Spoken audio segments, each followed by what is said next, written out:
대표님, 제가 굉장히 지지하고 존경하시는 분이신데요. 이번에 아스팔트에서 이제 위장 보수들이 활동을 많이 하고 있습니다. 그런데 그분들을 갖다가 그냥 언제까지 보고만 방치를 하고 계실 건지, 지금 우파들이 그분들 때문에 뭐 이쪽 저쪽으로 패가 나누어져 가지고 이게 말이 아니거든요. 그러니까 이거를 갖다가 대표님이 어떤 보관을 가지고 계시는지 그냥 넘어가실 건지, 예, 그게 궁금합니다. 저는 경남 진주에서 온 강계수입니다. 네, 답변 듣도록 하겠습니다. 결국 그게 이제 탄핵 후유증입니다. 탄핵 후유증인데, 지난 대선 때부터 제가 일관되게 이야기한 거는, 정치적 탄핵은 정치적 소신의 문제이기 때문에 할 수 있다.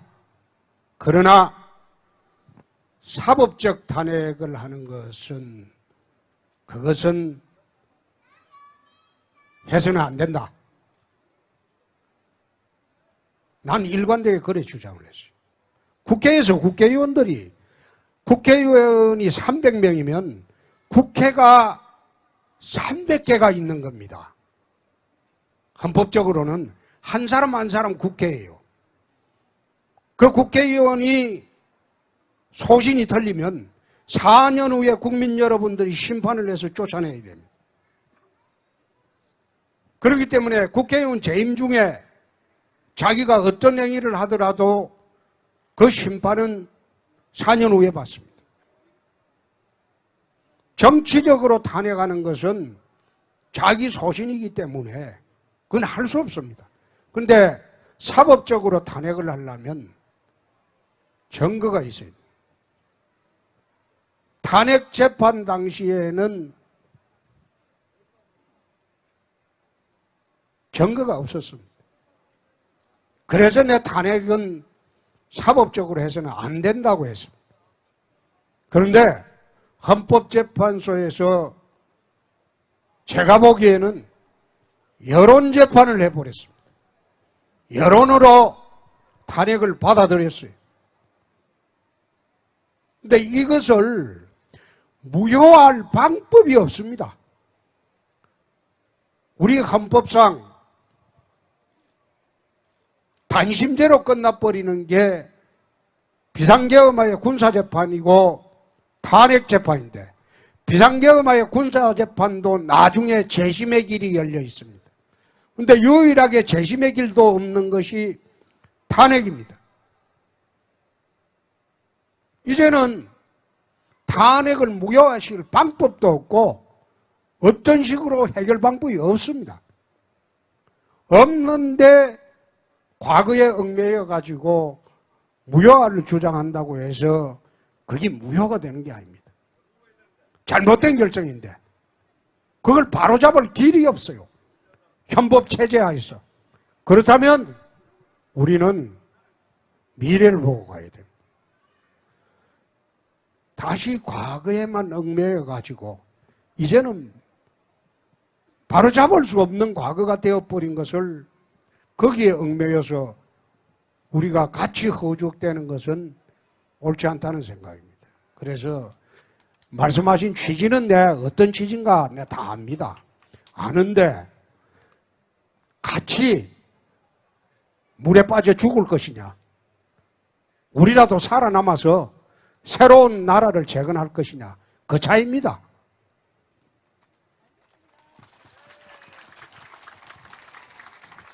네, 다음 질문 받아보도록 하겠습니다. 저 뒤에서 손을 들고 계신 이번에 마이크 뒤쪽으로 가도록 하겠습니다.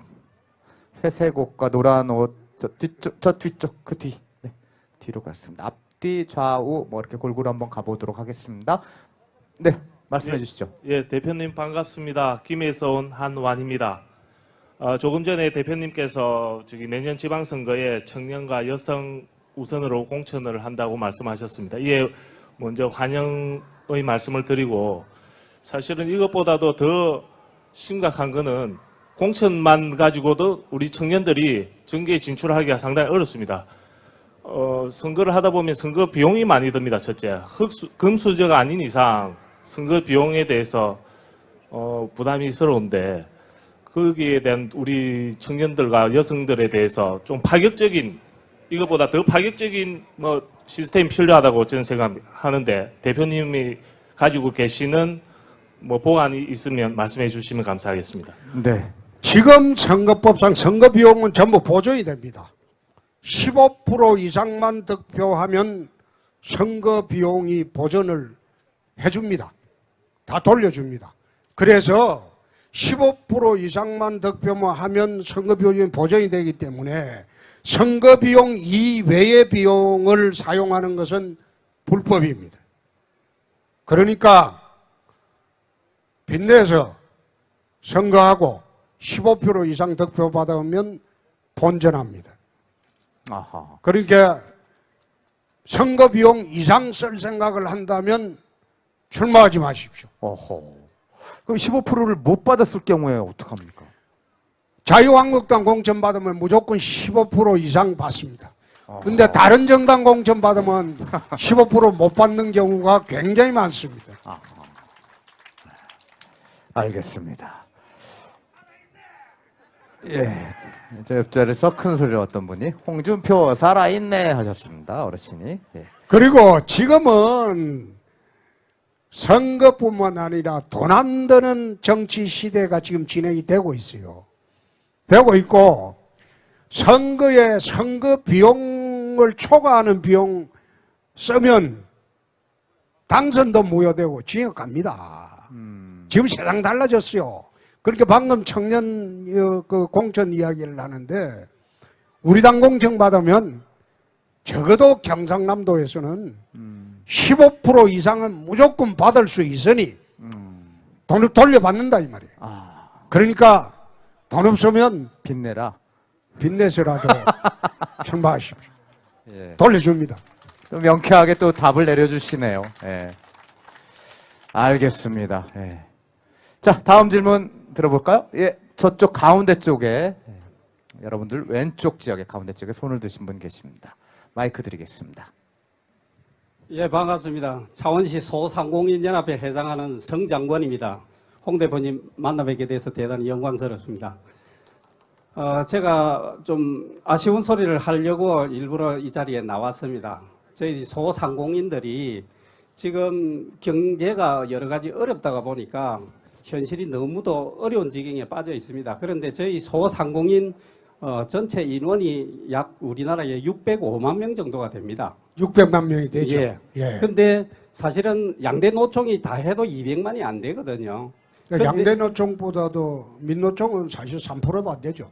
그러니까 전체적으로 보면 인원으로 봤을 때 우리 자영업 하시는 소상공인보다 많은 직업군이 없는 상태거든요. 그렇습니다. 그런데도 아직까지 우리 소상공인에 대한 정부의 정책은 너무도 미약합니다. 겨우 지원하는 게 뭐 전통시장 뭐 보존해 주는 거, 그 다음에 뭐 상생법이다 해가지고 대형 SSM이 들어오면은 뭐 500m 이내에 협의해서 오픈하는 거, 그 정도가 소상공인한테 지원하는 전부거든요. 거기에다가 내년에 7,530원 최저임금을 보전해 준다고 이 얘기를 하고 계신데, 만약에 그렇게 된다면은 저희들이 자체 조사한 바로는 약 한 75% 정도가 내년에 인원을 줄일 것이다. 지금 이 정부도 아마 그 일자리 창출이 뭐 최고의 화두인 줄 알고 있는데, 자기네들의 정책에도 아마 이 반하는 행위고, 실제적으로 소상공인들이 조사를 해보니까 일자리도 아마 많이 내년에 만약에 7,530을 그대로 유지한다면은 뭐 일자리가 많이 주는 걸로 이렇게 되어 있습니다. 그래서 앞으로 605만이나 되는 우리 소상공인들에 대한 정책을 제1야당의 수장으로서 좀 이걸 대폭 확대해서 저희들 소상공인들도 숨쉬고 살 수 있는 터전을 좀 마련해 주시면 좋겠다, 그런 차원에서 말씀드립니다. 지금 소상공인 정책에 대해서는 저희 당에서 소상공인 대책 특위를 지금 만들었습니다. 만들어서 성일종 의원이 특위 위원장이 돼서 대책을 지금 마련하고 있습니다. 이 정부의 최저임금을 대폭 인상한 것은 어떻게 보면 소상공인 대책에는 상당히 반하는 정책입니다. 최근에 어느 치킨집에 사장님 말이 부부가 열심히 나가서 밤늦도록 일을 하니까 300만 원을 가져간답니다. 그런데 종업원들은 180만 원을 가져갔다는 겁니다. 그런데 최저임금제가 대폭 향상이 되면 거꾸로 종업원들이 300만 원 가져가고 주인은 180만 원 가져간다는 겁니다. 그래서 이에 대한 대책으로 정부에서 예산을 풀어서 지원하겠다. 그래 이야기를 하는데 나는 그 정책이 맞는 것이냐? 상당히 의문을 갖습니다. 우리 자영업자 대책은 늘상 지금 말씀하신 대로 자영업자분들이 이 나라에 한 600만 명가량 됩니다. 그래서 그분들에 대한 대책은 저희 당에서 좀 더 심도 있게 대책을 세울 것이고 또 창원시 문제니까 창원시장님이 자영시장 지원 대책을 한번 말씀하십시오. 네, 한번 들어보죠. 창원시장님이. 네, 안상수 시장님 박수로 환영해 주시기 예. 바랍니다. 아유, 정말 어려운 문제입니다. 근데 저는 원칙적으로, 그 자영업자들의 고통을 잘 알고 있고, 또, 최저임금이 너무 급속하게 변화를 가져와서, 그야말로 종업원을 제대로 데리고 일할 수 없을 정도로 올라가는 것에 관해서는 저는 좀 제고해야 된다. 정부 정책이 이런 부분에 관해서는 깊이 생각을 좀 더 해야 될 것이다. 이렇게 봅니다. 그래서 저희들은 자영업자와 그리고 또 소상공인들 그리고 중소기업인들이 상생할 수 있는 여러 가지 대책을 마련해서 얼마 전에 발표를 한 바 있습니다. 그 정책을 일일이 말씀드리기는 힘들고 여하튼 우리가 중소기업과 소상공인을 보호하기 위한 각종 정책을 저희들이 마련한 것을 우리 땅에다가 건의를 하고 그 땅에서 그걸 실천할 수 있도록 그렇게 노력을 하고 또 정부에도 건의를 하도록 그렇게 하겠습니다. 감사합니다. 고맙습니다. 네. 아니, 제 창원시에서 어떻게 할 건가 그거 좀 말씀하시라니까요. 네. 어떻게 창원시에서 창원시 어떻게 대책을 그러니까 그 대책이 하도 많아서 지금 일일이 설명하면 예, 오늘 예. 토크쇼가 끝납니다. 그냥. 네. 좌우지간 해준다고 하니까 한 믿어 보십시오. 예, 그래요. 탄핵 후유증입니다. 탄핵 후유증인데 지난 대선 때부터 제가 일관되게 이야기한 거는 정치적 탄핵은 정치적 소신의 문제이기 때문에 할 수 있다. 그러나 사법적 탄핵을 하는 것은 그것은 해서는 안 된다. 난 일관되게 그래 주장을 했어요. 국회에서 국회의원이 300명이면 국회가 300개가 있는 겁니다. 헌법적으로는 한 사람 한 사람 국회예요. 그 국회의원이 소신이 틀리면 4년 후에 국민 여러분들이 심판을 해서 쫓아내야 됩니다. 그렇기 때문에 국회의원 재임 중에 자기가 어떤 행위를 하더라도 그 심판은 4년 후에 받습니다. 정치적으로 탄핵하는 것은 자기 소신이기 때문에 그건 할 수 없습니다. 그런데 사법적으로 탄핵을 하려면 증거가 있어야 돼요. 탄핵 재판 당시에는 증거가 없었습니다. 그래서 내 탄핵은 사법적으로 해서는 안 될 법도 없고 어떤 식으로 해결 방법이 없습니다. 없는데 과거에 얽매여 가지고 무효화를 주장한다고 해서 그게 무효가 되는 게 아닙니다. 잘못된 결정인데 그걸 바로잡을 길이 없어요. 헌법 체제하에서. 그렇다면 우리는 미래를 보고 가야 됩니다. 다시 과거에만 얽매여 가지고 이제는 바로잡을 수 없는 과거가 되어버린 것을 거기에 얽매여서 우리가 같이 허죽되는 것은 옳지 않다는 생각입니다. 그래서 말씀하신 취지는 내 어떤 취지인가 내가 다 압니다. 아는데 홍 대표님, 제가 굉장히 지지하고 존경하시는 분이신데요. 이번에 아스팔트에서 이제 위장 보수들이 활동을 많이 하고 있습니다.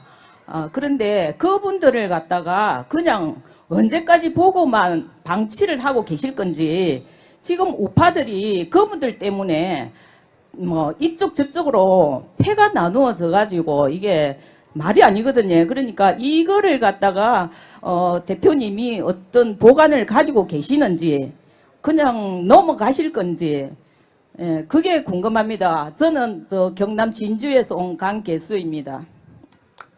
네, 답변 듣도록 하겠습니다. 결국 그게 이제 된다고 했습니다. 그런데 헌법재판소에서 제가 보기에는 여론재판을 해버렸습니다. 여론으로 탄핵을 받아들였어요.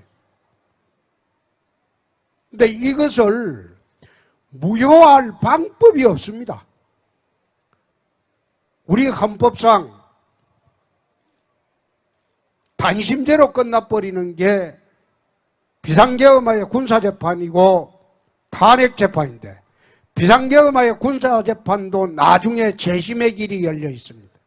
그런데 유일하게 재심의 길도 없는 것이 탄핵입니다.